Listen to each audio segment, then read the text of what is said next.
Hi everyone, welcome back to another tutorial from Trading for Beginners. Today in this video, I'm going to be guiding you through how to log into Robinhood account.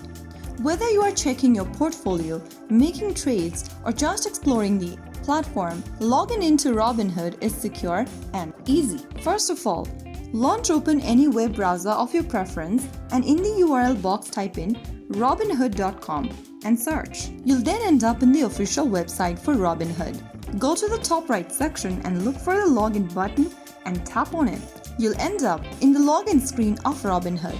Go ahead and enter your email address and password associated with Robinhood in the text boxes. If you don't remember the password, you can click on Login with Passkeys option and follow the instruction. If you already know your password, go ahead and type it down and click Login. If you don't have a Robinhood account, you can tap on Create an account at the bottom and follow through the instructions. And you'll then be able to log into your Robinhood account. Now you're ready to explore your portfolio, make trades, and manage your investments securely.